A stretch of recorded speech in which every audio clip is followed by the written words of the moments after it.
are back on I-24 News. I'm Natasha Kirchuk, and thanks for joining us. Well, the war continues, and the Islamic Republic of Iran is continuing to target Israel, firing 7 ballistic missile salvos since midnight across the country. Just about 2 hours ago, there was an impact at the Neot Chovav industrial zone near the southern Israeli city of Beersheba. No injuries have been reported, but fire and rescue teams are working to seal and contain damaged chemical storage units at a factory there following reports of a hazardous materials leak, which is believed to be a pesticide. The public is being told to avoid the area, to stay indoors, to keep windows closed. Adama, which is a maker of active ingredients and crop protection materials, says that its plant in southern Israel is the one that was hit in this attack. And, of course, they're saying that it was struck either by an Iranian missile or debris from a missile that has not yet been confirmed. On Saturday, over the weekend, a direct Iranian missile strike hit near Jerusalem, wounding at least 19 people from shrapnel and blast damage and causing heavy destruction to homes and vehicles. The IDF says interception attempts were made but failed. And this comes as attacks continue across multiple fronts. Iran has also targeted Eilat. In the north, Hezbollah has fired around 250 rockets in just the past 24 hours alone, mostly aimed at IDF troops inside Lebanon, but some crossing into Israeli territory. The IDF Homefront Command has now extended its current wartime guidelines until Monday night at least, meaning educational activities are going to remain prohibited in most parts of the country. And by Monday, that's tomorrow at 8 p.m., there will be another assessment conducted. I'd like to turn now to our guests in the studio. We have our security analyst, Yaakov Lapin, with us, and our international affairs analyst, Dan Perry. So first, I want to turn to Yaakov regarding the strikes that we've been seeing, more specifically in southern Israel. It feels like there has been more of a focus on the south of the country, especially in the wave of specific impacts that we've seen over the course of the past couple of days. Tell us what specifically Iran is targeting there, and what is the reality in terms of what is hit? Well, the IRGC has threatened in recent days that it's going to try and seek revenge, quote unquote, for the Israeli strike on the 2 steel plants in Iran. This was a painful strike for the regime because steel is one of the major sources of exports and their economy. And so it looks like they're trying to target Israeli industries in response. Now, of course, again, we can't compare. It's not symmetric at all. Every Israeli munition that heads to its target reaches its targets and blows up its target. And more than 90% of the Iranian missiles and various other attempts to strike Israel are intercepted. But because of the law of averages, they are able to get, that percentage, that small percentage through, and the disruption that they're causing to the Homefront Command, et cetera, et cetera. So this is the asymmetric war that they're engaged in. They built the IRGC to do exactly this, to remain able to fire, even if it's in the single digits, and to give the impression that they're still in this fight. And that gets a lot of people to stop thinking about the massive strategic damage that this regime has incurred. Right. And this is exactly what they're doing. All right, we're going to turn now to the U.S. The Pentagon is now actively preparing for a possible ground operation inside Iran, according to reports, a move that would mark a major escalation in this war. According to U.S. officials speaking to the Washington Post, the plan stops short of a full invasion, but could still involve thousands of troops. Reporting indicates a mix of special forces and conventional infantry carrying out extended raids across or along Iran's coast, which is near the Strait of Hormuz. And that would include seizing islands controlled by the regime and then holding them for a period of time. And that is where the risk goes up. Experts warn that once U.S. forces start holding territory, they become far more exposed in a war that has already killed 13 American service members and left more than 300 wounded. No final decision has been made, but the options are clearly on the table. At the same time, we're seeing Iran widen its response. Iranian strikes hit industrial sites in the UAE and Bahrain. And in a new warning, the IRGC is now threatening American-linked university campuses across the region. I'd like to turn now to our senior U.S. correspondent, Mike Wagenheim. He's joining us from the White House. Of course, these are reports for now. But what are we seeing in terms of an American response to the idea that there could be ground troops, American ground troops, in Iran?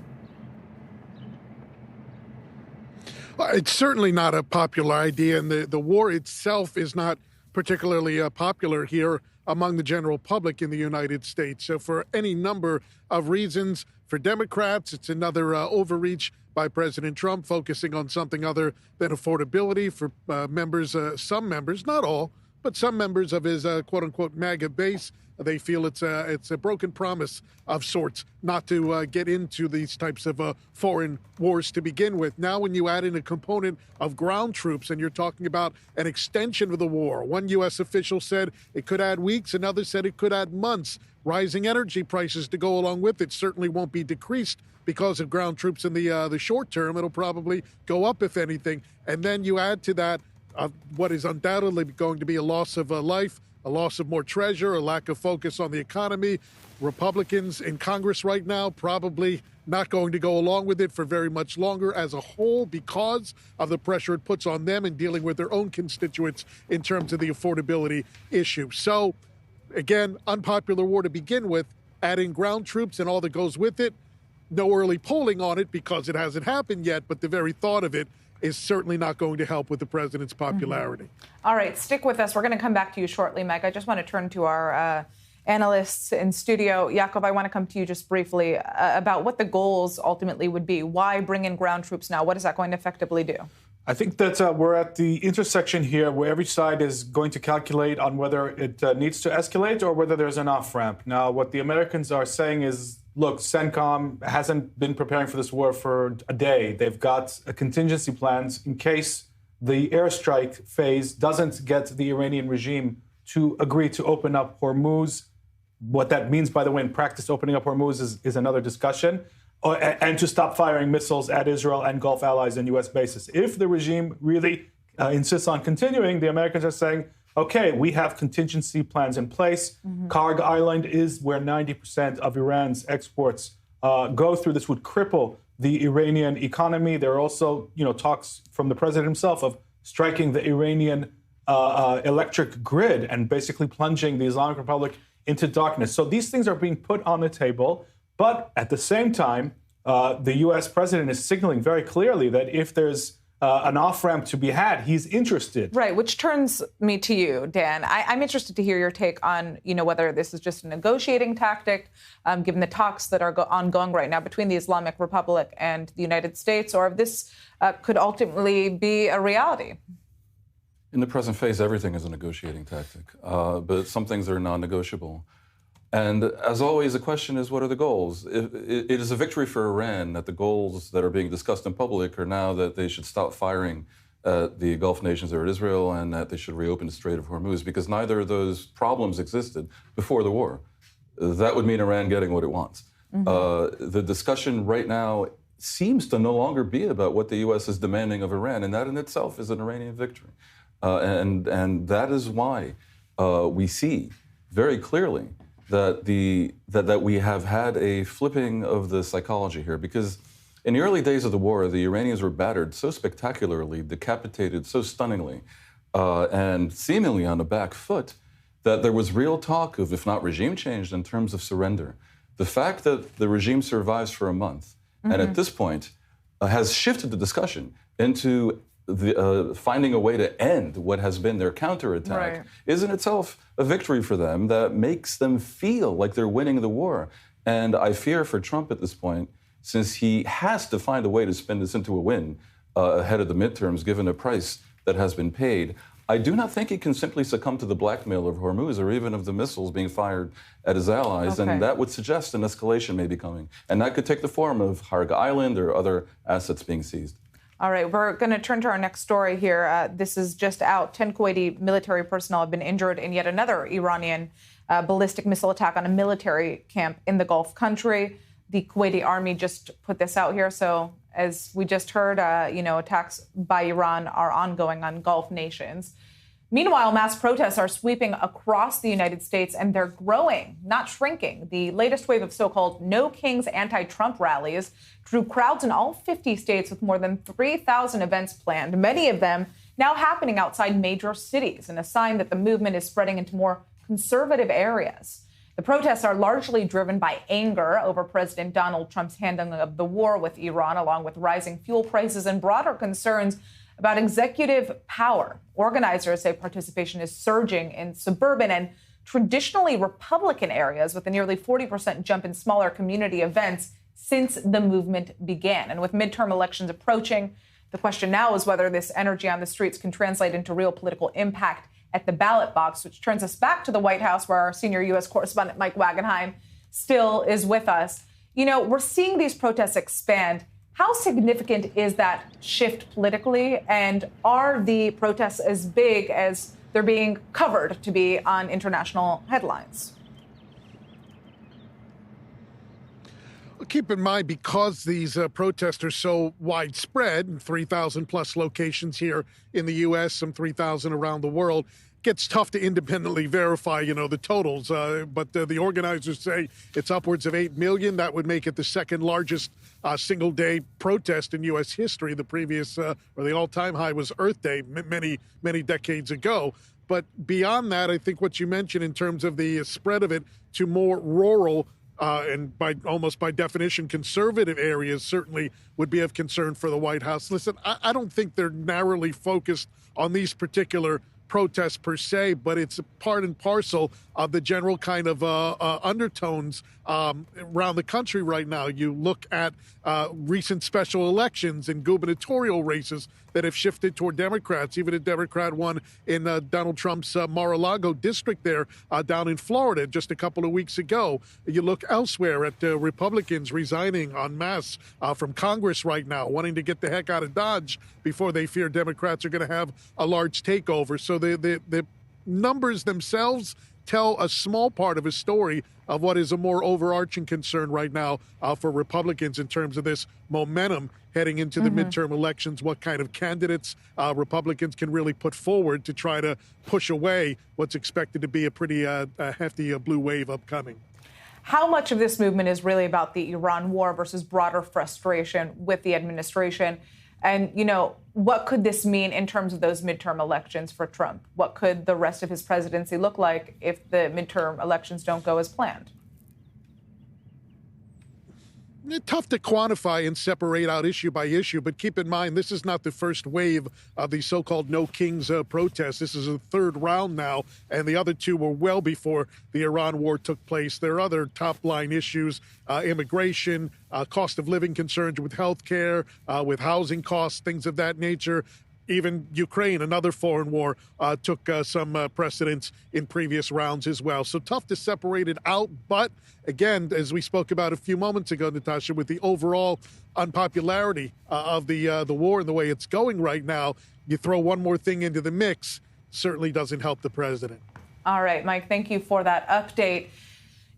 Here in Israel, police have arrested more than 20 people during anti-war protests in both Tel Aviv and Haifa. Demonstrations over the weekend drew hundreds across several cities, marking the largest protest since the fighting began, with 21 people detained after police moved in to disperse crowds, citing home front command restrictions on large gatherings. Now, footage from the scene shows officers forcibly clearing protesters, including pushing demonstrators and clashing with lawmakers, among them Arab Knesset member Ayman Odeh. This comes as most of the Israeli public continues to support the war against Iran. Polling this month, especially earlier this month, found that 93% of Israel's Jewish public backs the ongoing U.S.-Israeli offensive, while only 26% of Arab Israelis have responded the same. And I want to turn now to our international affairs analyst, Dan Perry. We seem to be seeing overwhelming support still for this war against Iran. Would you say that that's changing, given the fact that we're more than a month into it right now and these home front command guidelines have not changed?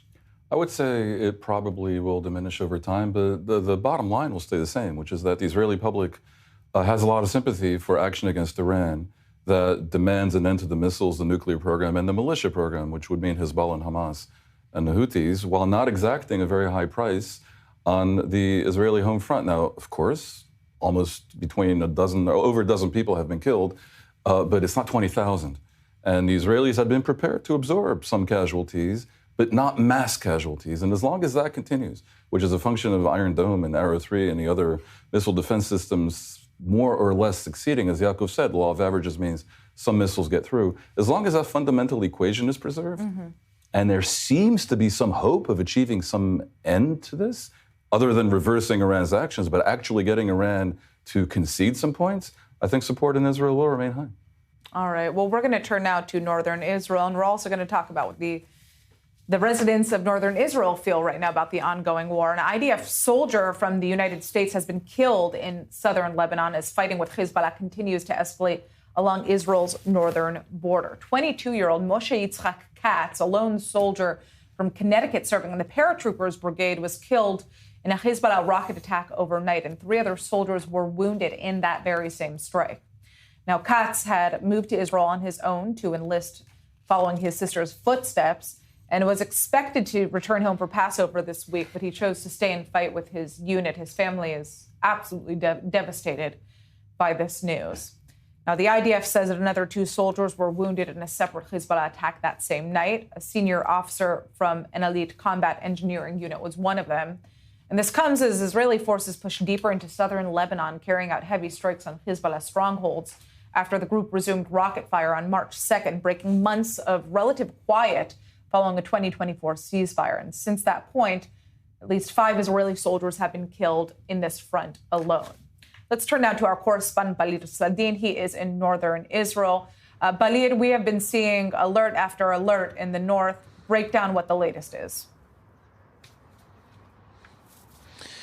Yes, alerts and sirens go off almost every hour in the border between Israel and Lebanon, right on the conflict zone. And most of these incidents actually end up without any casualties or any serious damage, let's say. But definitely the people there can't actually go on with their daily lives normally. But other than that, we are seeing that Hezbollah has been firing drones toward Nahariya, for example, and different areas in the Israeli north. But relatively until now, at least, if we want to compare today to yesterday or the day before, definitely there is relative less of attacks actually in number, at least, toward the cities and towns deep inside the Israeli north. But Hezbollah is claiming many activities against the Israeli soldiers right inside South Lebanon. For example, Hezbollah is talking about some confrontation in one of the villages called El-Sharqiyya in the south of Lebanon, talking of an anti-tank missile that was fired toward one of the Israeli tanks there. We can't confirm this, of course, and Hezbollah routinely talks about these incidents and claims that they have destroyed this tank and that tank. But after all, most of these incidents turn out to be not actually true. Now, the Israeli army has announced their activities in the past couple of days in this front. We're talking here, according to what the IDF has said, of more than dozens of Hezbollah operatives killed, and more than 200 infrastructure has been destroyed. This is, of course, the activity of Division 146. And by the way, there are some reports inside Lebanon talking about a house demolishing or infrastructure demolishing in El Taibe village, which is a bit north of Bint Jbeil, meaning that we're talking here about some deeper activity inside the south of Lebanon, and not only in the first row, the so-called first row of villages in Hezbollah. And let's add this from the past few minutes. The UNIFIL, the UN peacekeeping force, just announced that some explosive near UNIFIL logistic convoy has caused some damage to a vehicle and minor injury to a peacekeeper.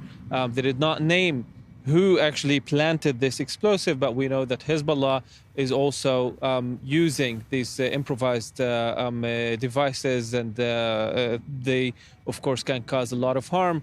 Usually the UNIFIL does name the IDF when some artillery actually hit near their infrastructure. This time they are saying that they're investigating the incident. All right, Balid, thank you for that update from the north of Israel. Now, the Syrian military says it's uncovered another smuggling tunnel along its border with Lebanon, the second one in just 24 hours. According to Syria's defense ministry, the tunnel was allegedly operated by Lebanese militia groups and was discovered during ongoing efforts to tighten control over the border. It's since been sealed by specialized units, but it's important to note that smuggling routes in this area have long been used to move weapons, goods, and fighters. And this latest discovery points to just how active those networks still are. And joining us now is former deputy head of assessment in the Israeli military intelligence, Jacques Neria. Jacques, what do these repeated tunnel discoveries tell us about the scale of smuggling operations along the Syria-Lebanon border right now? Is this something that is still an issue for the state of Israel? Obviously, we've seen great anger from the Lebanese government over Hezbollah's involvement in this war. But is there any attempt, you could say, on the part of the Lebanese military to deal with this? Well, I don't believe that the Lebanese military have any leverage on Hezbollah. Quite the contrary. I think that they are afraid of Hezbollah. They're afraid to engage in any action against Hezbollah because this would bring immediately to the end of the Lebanese army, because most of the units, 60% of the units are Shiites, and those Shiites will not fight against their brothers. As far as Syria is concerned, this is definitely the source of weapons during the last year. The last 16 months, weapons were smuggled from Syria, because at the time of the Bashar Assad regime, Hezbollah was very, very present in Syria and has dug its fortifications inside Syria, huge tunnels for long-range missiles. And right now, the situation is quite the reverse, because the Al-Shara regime is very much anti-Hezbollah, and lately the Syrians have deployed 4 divisions along the 370 kilometers of borders between Lebanon and Syria, with the clear intention to just hit Shiite concentrations where you have former Syrian soldiers have been engaged and recruited by Hezbollah. These centers are the centers of activities against the Syrian regime, and the Syrians will not tolerate that. So Hezbollah, in fact, is fighting the 2 fronts. One is facing Israel, and the other one is facing Syria, and fearing that any Syrian intervention inside Lebanon would definitely hit its back, and it would say in any way the home front would be hit by the Syrians, and this would definitely be a signal to Hezbollah that he has to concentrate on what is left. Right. Now, there's a third front that Hezbollah is fighting, and this, in my view, is the most important front, and this is who's sovereign in Lebanon. The Iranian ambassador issue is very painful to the Lebanese establishment. I mean, the Iranian ambassador has refused to leave Lebanon, and Hezbollah has said that it's going to protect the Iranian ambassador. So I mean, despite all the intentions of the Lebanese government, this is another proof of its failure and of its, I would say, impossible mission to rule the country. So this is where we are. Who is going to be sovereign in Lebanon? Who is sovereign in Lebanon? Is it Hezbollah or the Shiite community together with Nabi Berri? Or is it the Lebanese legal government? Right now, this is an issue that is disputed, and I don't think that we have a clear cut right now. I think that right now Hezbollah is with the upper hand versus the Lebanese government. All right, Jack, I'd like to thank you so much for joining us. There's one just last question that I want to ask you, actually, before I say goodbye, and that is, what we've seen in terms of the relationship between Syria and Israel amidst this war. Obviously, we saw Lebanon saying that they would even like to come to the table for discussions, potentially with Israel over the issue with Hezbollah. When it comes to, talks of a potential peace deal or some type of agreement with Syria, would you say that this war is bringing Israel closer to Syria and making that happen? I think this is an opportunity that we don't have to miss, and we cannot miss that because, I mean, this is a junction in history that we have to adopt and say that we have to create a situation where not only we talk with the Syrians, we've been meeting them since a year and a half already. We've been talking to them, but we are supposed to reach with them a security arrangement. This security arrangement could include in one of its paragraph dealing with Hezbollah and dealing with Daesh. dealing with the jihadists. I think that this is what we have to concentrate on. And I think that only yesterday we had the proof that we can, in a way, work with the Syrians. We had this commando troops that just went into Syrian territory in the Hamon area, and then from there downwards towards Lebanon, and acted against a target inside Lebanon. So this is definitely a field of cooperation, and I believe that without going into too much detail, that something is going on between the two. All right. Well, I'd like to thank you, Jack, so much for joining us. Unfortunately, we have to go out for a quick commercial break, but don't go anywhere. We're going to be back on I-24 News shortly. This is just a couple minutes of break. I'm Natasha Kirchuk. We'll see you soon.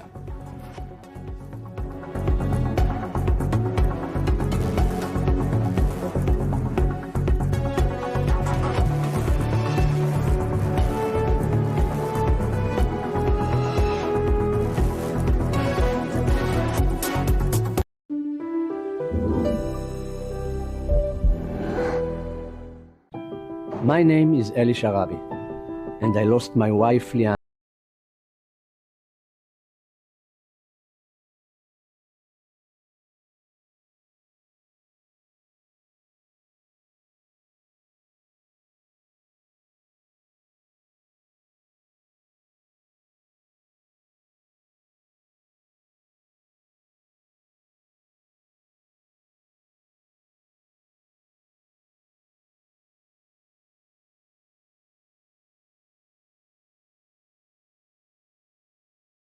And I believe my wife and daughters would be proud to see their names connected to a place that brings healing to others. Are you still cleaning your floors with a broom and dustpan? Or down on your hands and knees with paper towels? Or dragging out your big heavy vacuum? Hello everyone, I'm April Lufrio with another deal from Incredible Inventions called the Zippy Sweeper. Is it a broom? Is it a vacuum? It's none of the above. It's an electric broom that sweeps up messes and spills quickly and easily. Whether you're cleaning up accidental spills in the kitchen, pet hair, dust, or crumbs from hard-to-reach places, Zippy has you covered. With its 360-degree swivel head and ultra-lightweight design, you'll get your cleaning done in half the time with zero hassle. It seamlessly transitions from hard surfaces like tile, vinyl, and hardwood to low-pile carpets. Say goodbye to tangled cords. The Zippy Sweeper is powered by a long-lasting rechargeable battery, giving you up to 60 minutes of uninterrupted cleaning power. This sweeper is equipped with a self-emptying dustbin, so you can dump the dirt with just one click, no messy bags, and no fuss. Perfect for homes with kids or pets, the Zippy Sweeper is as quiet as a whisper, so you can clean anytime without disturbing the peace. The Zippy Sweeper is available on Amazon for $109, but if you scan this QR code now, you can get it for the special on-sale price of just $59. That's $50 off instantly. Zippy would normally sell to major retailers like Walmart, Home Depot, and others, but today we're cutting out the major retailers so you can enjoy these huge savings at home. Go online or scan and save big with this QR code. And Zippy is also offering a 30-day money-back guarantee. So if you don't like it, send it back, and we'll even cover the cost of return shipping. Nobody else offers this kind of guarantee, so get your Zippy Sweeper today. Secret is out. With millions of younger-looking customers across the country, Plexiderm is one of the most sought-after anti-aging products available today. Influencers love it, magazines feature it, and people just can't get enough of it. As a matter of fact, Elle magazine gave it an Editor's Choice Award as Best Instant Wrinkle Filler for 2025. Plexiderm reduces the appearance of fine lines, wrinkles, and those dreaded under-eye bags in as little as 10 minutes. So yes, you can look years younger in minutes, and the effects will last for hours. No surgery, no gimmicks, just results. Look at this one under-eye bag. It's gone. I've tried it all, and then I found Plexiderm, and this happened. The best news, in this super inflated economy, you can try Plexiderm for only $14.95 and free shipping. So don't wait. Just call the number on your screen. Call 800-919-8734.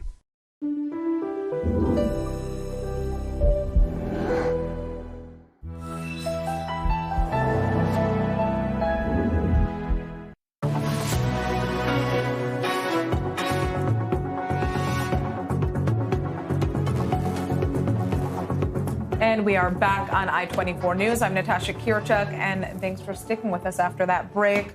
This is just in. An Iranian ballistic missile struck an open area in the southern city of Beersheba. This is a blast that, according to reports, shattered windows in nearby homes, although no injuries have been reported as of yet. We're going to give you updates once we have more information about that specific attack. Now, returning to Canada, there are growing security concerns in North America over reports that hundreds of Iranian-linked operatives may already be inside Canada. According to Canadian opposition officials and experts, as many as 1,000 former members of Iran's Islamic Revolutionary Guard Corps, or the IRGC, could be embedded across the country, potentially posing a threat not just to Canada, but to the United States as well. The concern is that some of these individuals entered through asylum channels or immigration gaps, making them difficult to track or deport. Comes as intelligence warnings suggest Iran may have issued what's being described as an operational trigger, potentially activating sleeper networks abroad following the start of the war with the U.S. and Israel. Canadian authorities say that these numbers are not fully substantiated, but the debate is now intensifying over whether enough is actually being done to address this risk. And joining us now from Ottawa is the director of the Macdonald-Laurier Institute, Casey Babb. So to begin with, how credible are these estimates, and what do we actually know about the presence of IRGC-linked individuals in Canada? Yeah, well, first of all, thanks for having me. Look, time and time again, and I wrote about this in the Free Press last December, I'm hearing from very credible people, from journalists, from experts who have studied Iran basically their entire careers, from scholars, from national security experts, that there are hundreds of former Iranian officials, senior officials in Canada, some of them affiliated with the military, some of them affiliated with the country's nuclear program. There have even been individuals here that were closely associated with the former supreme leader. So this is a very real issue here. People are starting to wake up to this, but the Iranian community here, many of whom have been victimized by that regime, are really, really feeling this issue quite intensely. When officials talk about these sleeper agents, what does that actually mean in practical terms? And when you're talking about, Iranian diaspora on the ground in Canada, what are their worries in terms of, these potential networks being activated? Yeah, on the matter of, sleeper agents or sleeper networks, that's a bit more unclear at this point in time. We have seen numerous instances in Canada, shootings of synagogues, the shooting of the U.S. consulate in Toronto, individuals who have been targeted that have spoken out, dissidents who have spoken out against the regime. So there's that. Now, whether or not those are sort of quote unquote sleeper cells or sleeper agents, that's really difficult to say. But we do know, and Canada's Security and Intelligence Agency, our main spy agency, CSIS, has come out publicly and said that they have thwarted potentially lethal attacks against individuals in Canada stemming from Iran, and that they've actually had to divert resources and pivot to stop those threats. So it's a very serious issue. It is putting people's lives in danger. And as you mentioned, the diaspora, they're afraid. They're offended, of course, and they don't want these people living next door to them. But I think fundamentally, a lot of these people that I've spoken with, who are great people, who have come to Canada to make this country a better place and to build up better lives for themselves and their families, they're scared. I want to talk about the general Canadian response to these reports. Is there a widespread concern, or is this a non-issue? I wish I could tell you that there is widespread concern, but the fact of the matter is, I think for the average Canadian, this is a non-issue. And fundamentally, I think this is part of a broader social issue that's going on here in the country.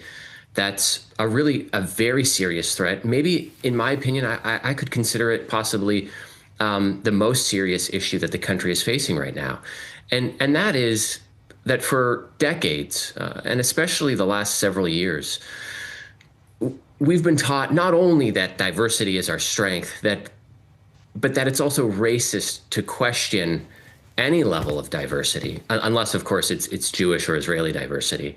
But we've been taught that you can't question diversity because that's racist or you'll be labeled something, even if that diversity is really undermining social cohesion, our democratic values, and our national security.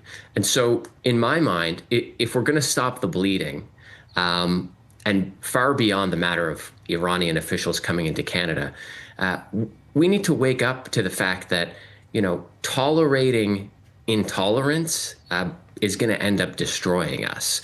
And so, in my mind, when we're talking about Iranian officials, this issue here, it's very much connected. All right, Casey Babb, I'd like to thank you so much for joining us. We're turning now to the West Bank. Israeli security officials are warning that the West Bank is becoming increasingly unstable and could escalate fast. That concern is being driven by both rhetoric and events on the ground. Finance Minister Bezalel Smotrich is now calling to expand settlement activity across all parts of the territory, effectively blurring the long-standing divisions between areas A, B, and C. At the same time, security officials say they're already seeing the consequences. There are reports of settler violence spreading deeper into the West Bank, including torching Palestinian property, as well as the establishment of new outposts, even in areas that are normally under Palestinian Authority control. And tensions are also playing out between the military and the media after IDF troops detained a CNN crew covering the violence, with one journalist injured and equipment damaged. Well, joining us now is Hamza Houthi. He's a Palestinian writer and ex-captive of Hamas. Paint us a picture of what is happening in the West Bank right now, according to Palestinians that are on the ground there. Yes, first, thank you for having me. So actually, the situation is becoming somehow of a pattern that when there is a military escalation or a war with Iran, the terrorism by the settlers increase in the West Bank. We saw that happening in the 12 Days War, and it's happening again now. But what is more worrying right now is that the level of these attacks, the level of this terrorism is intensifying. We are talking about more than 400 attacks since the beginning of the year, according to Wafa website news. We are talking about more than 200 attacks, according to the IDF own calculations. So it's horrifying, and the attacks is happening more than attack in a single day against many villages in the West Bank.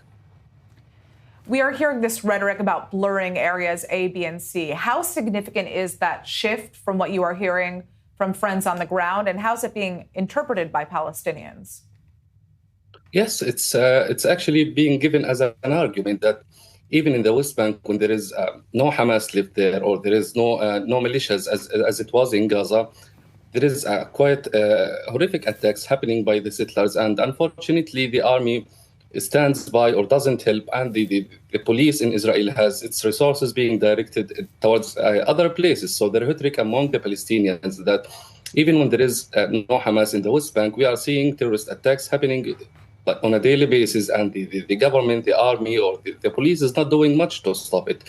In fact, as you rightfully pointed out, we are talking about even when these attacks happen on a daily basis, we are talking about outspots being built on Area A, which is supposed to be under the Palestinians Authority jurisdiction. We are talking about an outspot in Area B, an outspot in Area C, even as a financial compensation for those radical groups of settlers. We are talking about a few weeks ago, the Ministry of Finance in Israel gave them or allocated 5 million shekels for those settlers. So the argument that is being given is that even when there is no violence, those settlers will attack Palestinians anyway. So it's being introduced as a government among the Palestinians that we should have armed groups to protect the Palestinians from these attacks. Now, as a Hamza, I don't believe that this is the right way to address the problem. I think this is a problem that should be addressed by the Israeli state.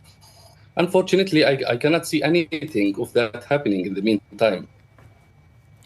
It's very interesting to hear that perspective. Obviously, this is happening amidst the ongoing situation in Gaza. That has largely been out of the headlines as well since the start of this war. As a Gazan who is living in Europe right now, what would you say the bigger messages right now from Gazans who are witnessing the situation, what they want to see happen right now, and who they ultimately believe could be an effective form of leadership beyond Hamas or the Palestinian Authority, which it appears many feel are not capable of protecting Palestinian lives either?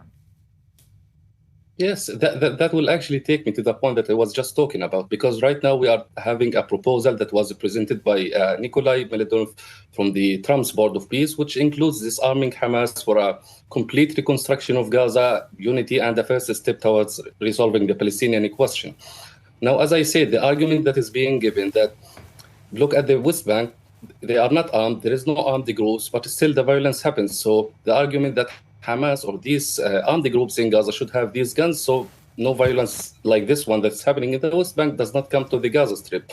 This is actually why I point out to the importance of solving this issue as soon as possible. Otherwise, it wouldn't be realistic for the Palestinians to continue being attacked, whether talking about the West Bank or in the Gaza Strip by the countless militias. I'm talking about Hamas, the Palestinian Islamic Jihad, and other anti-Hamas militias. So I think it's one point to address this problem in the West Bank, to give a model for the Palestinians on how the situation can look like when there is no armed groups, when there is no ruling of militias, how the situation can be, how it can be enhanced, so we can change the perspective of the Palestinian resident towards resolving the situation in Gaza and on the long term to resolve the Palestinian question. All right, Hamza, I'd like to thank you for joining us. As usual, very interesting to hear your perspective. We're going to actually turn back to our guest in the studio on this topic. Obviously, we're already seeing Israel right now fighting against Iran. Lebanon, the Houthis have now joined in. We are seeing the ongoing fighting in Gaza. And now, security sources, officials in Israel warning about the situation in the West Bank essentially blowing up. The argument that we constantly hear is that, this is a small group of settler extremists. This is not a reflection of the wider settler community. It's not a reflection of the wider Israeli belief. But how should Israel be dealing with this? And why are we seeing this uptick in violence right now? We're seeing this because there are Jewish terrorists in West Bank who want to spark a third intifada. They want to provoke the Palestinians into violence because they have notions that maybe in the course of such violence, the Palestinians could be marginalized and maybe expelled. That's their actual plan. The extreme, far ultranationalists. The military is engaged constantly in an effort to fight terrorism in the West Bank, but this government has allowed a light trigger finger, or what looks like it, because you've had scores of incidents with Palestinians being killed who are clearly not fighters, and they haven't been seriously investigated for all appearances. And now the government is also validating and legalizing settlement outposts in areas A, which are supposed to be fully Palestinian and which are not supposed to have any settlements. This amounts to a series of provocations that is infuriating, because you would think that Israel, facing several active fronts, facing its support cratering in Europe and in the United States, might want to present a face of legitimacy in the West Bank, which it controls. But how dire is that threat to Israel right now, Yaakov? This is a serious security threat. It's true that the numbers are not big, but that only makes it worse, because the fact that these are not huge numbers of anarchists and terrorists and people going around attacking innocent Palestinians means that this is inherently solvable. What needs to happen, in my view, is that a state of emergency has to be declared by IDF Central Command and Judea and Samaria Police and the Shin Bet, and serious resources and a task force have to come together and to get these people before they cause more damage. This is absolutely, as you've been saying, the last thing Israel needs. I'm not going to get into the politics, but from a security perspective, this is nothing but a huge red flag that could at any time cause a major problem. All right. Well, we have to turn to our next story, unfortunately. I know we could talk about this for much longer, I know, but Israel is now temporarily restricting access to some of Jerusalem's holiest sites after repeated missile fire from Iran raised serious safety concerns. In recent days, ballistic missiles and fragments have landed dangerously close to key landmarks in the Old City, including near the Church of the Holy Sepulchre, which is one of Christianity's most sacred sites, but doesn't have a bomb shelter. As a result, authorities are now asking worshippers from all faiths to stay away, and they've even prevented the Latin Patriarch Cardinal Pizzaballa from holding Mass there, citing immediate security risks. Well, this comes, of course, at an especially sensitive time, just days before Easter, raising not only security concerns, but religious and diplomatic ones as well. U.S. Ambassador Mike Huckabee says Israel's decision to keep senior Catholic clergymen from worshiping at the Church of the Holy Sepulchre on Palm Sunday is difficult to understand or even justify. Just want to quickly turn back to both of you on this. Dan, I mean, this looks like it could be a very serious diplomatic fallout. The fact that the U.S. Ambassador Mike Huckabee is speaking out about this, clearly demonstrating that he is disturbed by the Israeli decision. What's going on here? Why would this be deemed the correct move to make? I have to think that they really believed that it was necessary for security. But of course, the narrative it looks so terrible that even Mike Huckabee, who is a huge supporter of Israel, sees fit to intervene. And I have to believe that this will be reversed in time for the holiday. But it has to do with what we mentioned before, when the national security minister and the finance minister, who's in the defense ministry as well, are both extreme ultranationalists. This messaging will be all wrong constantly because the political side of the Israeli authorities actually seeks, I'm afraid, in many cases, to put forth a very tough position that is good for them with their base, potentially, but is terrible for Israel's image. It is like a conspiracy against the state of Israel by its own government. Right. All right. Well, we're going to be turning to the Strait of Hormuz. I just want to say this right now. We have an update from Beersheba. Magen David Adom, Israel's emergency response team, say that they have treated 4 people who were lightly injured by the Iranian ballistic missile impact that we saw in Beersheba not too long ago. Those 4 were allegedly hurt by flying objects that were caused by a shockwave from a direct hit in an open area nearby. Now, returning to the Strait of Hormuz, as negotiations continue between the U.S. and the Islamic Republic, Iran is adding a new condition to end the war, and it could reshape the global economy. Tehran is now demanding recognition of its control over the Strait of Hormuz, which is one of the world's most critical shipping lanes, where roughly 20% of global oil normally passes. And this is not just about leverage, it's about money. Iranian officials are openly discussing a system where ships would have to pay for passage, potentially generating hundreds of millions of dollars a month. The problem is that would break international norms, and the U.S. and its allies are already warning it's illegal and dangerous. But with shipping through the strait already disrupted and some reports suggesting vessels may already be paying for safe passage, Iran may be testing what that system looks like in real time. I'd like to turn back to our guests in the studio. Jakob, what is your take on this? Is this even a feasible thing to be demanding from the United States? Look, the United States, in my view, can open the Straits of Hormuz without Iranian cooperation. They've wiped out both Iranian navies, the Standard Navy and the IRGC Navy. They are scanning the Strait of Hormuz and picking up the sea mines as we speak. And they, together with the Israeli Air Force, have been knocking out every detectable shore-to-sea surface missile position. So what that means is they don't need to open up the whole strait. They need to open up a sort of a zone, and they can start accompanying those ships. And so when Iran threatens to close it, I think that the threat is mostly empty. They could still launch a few attacks, but the main reason that we don't have shipping right now is because the insurance companies are understandably scared of providing insurance to the oil tankers. So the picture is more complex. And I think that militarily, this thing can be opened. But the United States would much rather package this together as part of a ceasefire. So that's what's being explored right now. I want to talk about the larger economic fallout here. And Dan, I want to hear your comments on this. You know, this is no longer theoretical.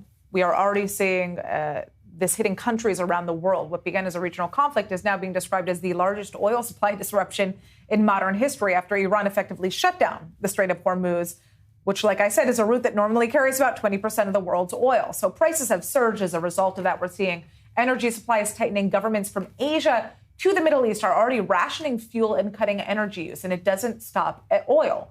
Fertilizer exports have been disrupted, which means higher food prices could be next, especially in poor countries. And economists are essentially now warning that this could trigger a broader slowdown, even risking the risk of, or raising, you should say, the risk of a global recession if the war drags on. So that turns me back to, of course, our international affairs analyst, Dan Perry. Who is the most at risk right now economically as a result of this ongoing war? No, everyone is. But the oil that goes through the Strait of Hormuz that comes from the Persian Gulf is mainly headed to Asia. So you'd think that, for example, China might care. China also gets a lot of its oil from Iran. Clearly, the knock-on effects go beyond oil. It affects various industries that deal with petroleum products. And the global economy as a whole doesn't need this right now when it's already absorbed a series of disruptions from the American tariffs to a million other things. But looking at the Strait of Hormuz, basically what Iran is doing here is threatening to fire missiles at the ships. And that is nothing that can be presented as legitimate within the international system. For Iran to compare the Strait of Hormuz to the Suez Canal is comical, because the Suez Canal goes through Egypt in its entirety, whereas Iran just has a stretch of territorial waters. You could circumnavigate it absolutely. Iran shares the Strait of Hormuz with Oman, and for that matter, with the UAE. This is an absurdity. I can't imagine that they even intend for it to be taken seriously. And the fact that they present this demand with a straight face, or what appears to be one, via the Pakistanis, just shows how incredibly, despite everything that's happened, they actually think they're winning. And this is a problem that is, I think, even more strategic than the economic issues that we're fretting about. Interesting. Well, on that note, the Houthis are back. Iran-backed Houthi rebels have resumed missile and drone attacks on Israel on Saturday. Can't help but even laugh at just how absurd the situation is becoming right now. They're targeting what they call Israeli military sites in southern Israel, all of which were intercepted. That is the city of Eilat that you're seeing right now, not a military site. But the bigger concern is what comes next. Analysts warn the Houthis could once again target Red Sea shipping routes, a critical global trade artery that's already becoming more important as Iran disrupts traffic through the Strait of Hormuz. And if that happens, the impact could go far beyond the battlefield, hitting global energy supplies, shipping costs, economies worldwide. We cannot break this down more for you. But joining us now is our senior Middle East correspondent, Ariel Osran. Ariel, how significant is it that the Houthis are re-entering the fight right now? Ultimately, what role do they play in Iran's broader strategy?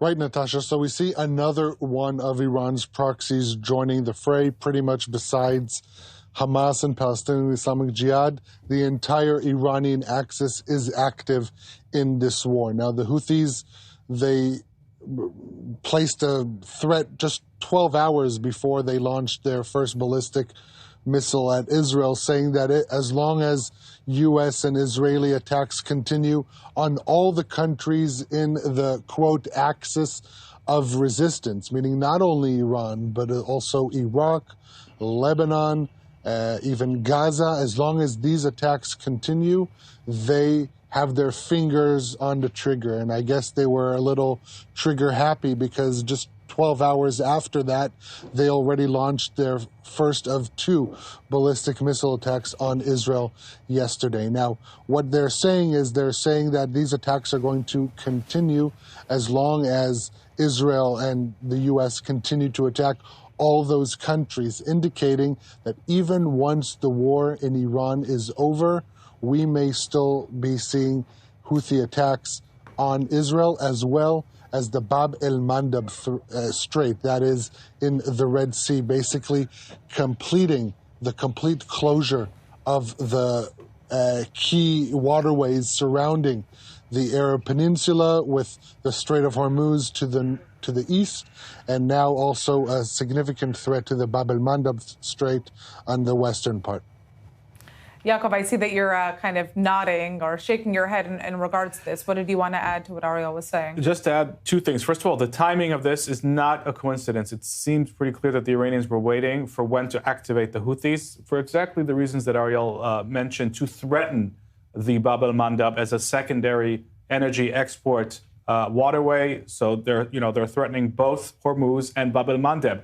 But again, I want to draw viewers' attention. There's a big gap between the threat and the capability. If you look at the past 6 months or so, the traffic in Bab el-Mandab has increased significantly.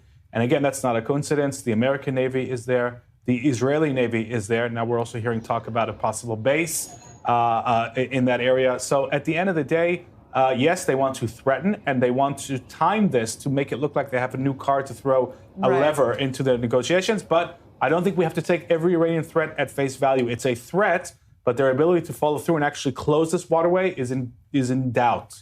I want to turn back to you, Ariel. I mean, how big of a threat does Israel deem the Houthis at this point, given their military capabilities? Look, I understand what Yaakov is saying, that as of now this is a threat, but let's look at the past 2.5 years. There was a long period of time during which the Houthis attacked ships in the Red Sea.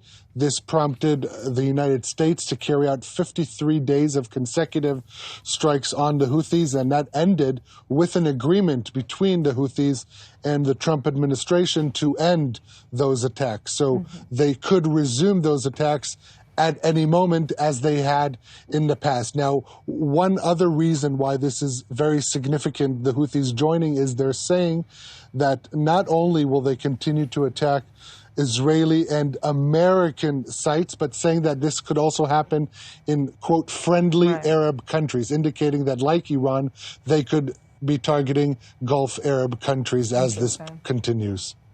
All right. Well, I'd like to thank you so much for joining us, Ariel. Unfortunately, that is it. We have run out of time on I-24 News, but we're going to be back again live at 8 p.m. So stick with us on I-24 News. I'm Natasha Kirchuk. Thank you to our guests in the studio. We'll see you next time.